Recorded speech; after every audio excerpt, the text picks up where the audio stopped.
Jeff Skoll, distinguished visitors to Oxford and colleagues from the University of Oxford.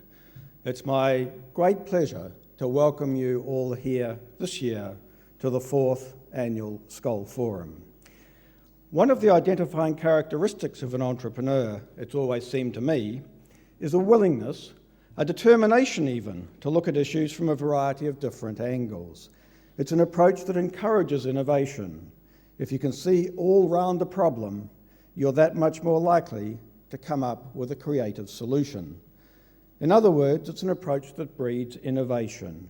And social innovation, as you've heard, is a key theme of this forum over the next couple of days.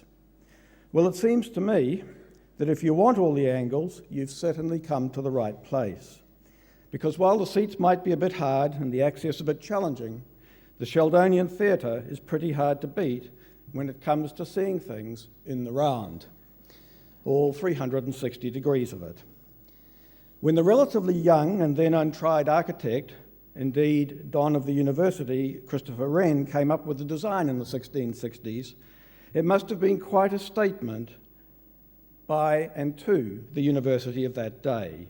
It was both very modern and very traditional, harking back, of course, to the classical times, but designed to serve some very contemporary and forward-looking purposes. Commissioned by an Archbishop of Canterbury, it was built to provide, for the first time, a significant secular venue for principal meetings and public ceremonies of the university. So innovation, you might say, is not a new idea in this august building. And it's certainly not a new idea in this university. Indeed, one of the things Oxford has been doing for the better part of 800 years is exactly that, coming up with new ideas. Oxford is both a cradle and a laboratory for innovation, for it is not just a matter of coming up with ideas, vitally important though that is, it is also about putting them to the test. Our best traditions of intellectual rigour mean that a bad idea can have an extremely rough time, but a good one can really fly, as the walls of this great theatre can attest. If you look at the university today and the range of leading-edge research, scholarship and innovation on which it is vitally engaged, whether on the environment, on global health, biotechnology, social entrepreneurship and many other global challenges, it is clear that this university is an extraordinarily creative and innovative place to be.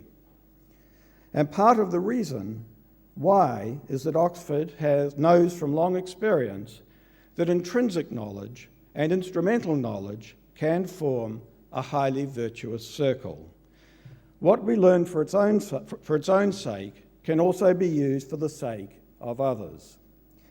Against that backdrop, it was, in my view, perfectly in keeping with the vision and judgment that have distinguished the career of Jeff Skoll, that he should have chosen this university as the home of the Skoll Centre for Social Entrepreneurship.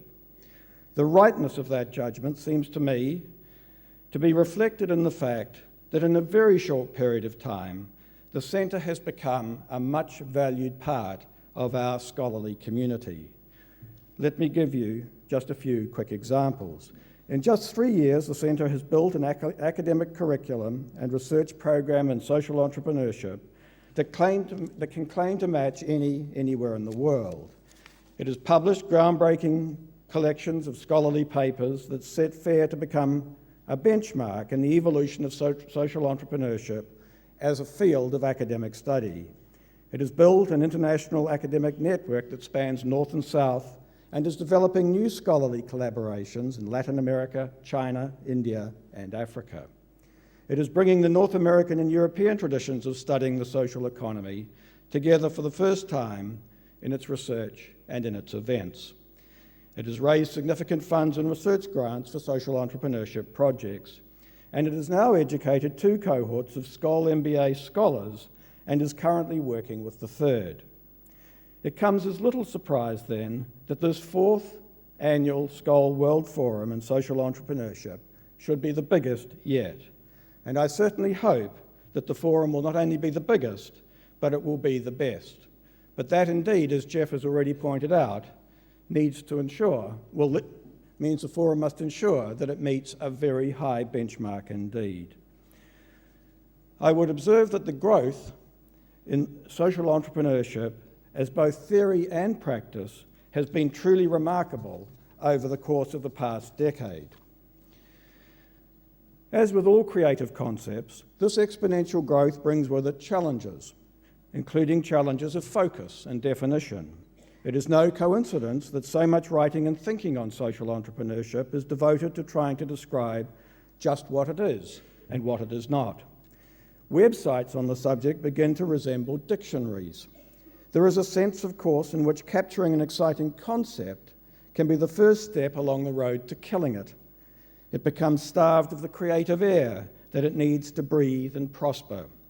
But it can also be the case that the endeavour to distill the precious essence of an idea can give it extra strength and longevity. And that indeed, it seems to me, is the essence of your challenge over these next few days. All of which brings me back to my initial remarks about the University of Oxford and the university's centuries-old experience with new ideas. This is a special place for ideas and for ideas testing. It is what we do, and it is what we do best.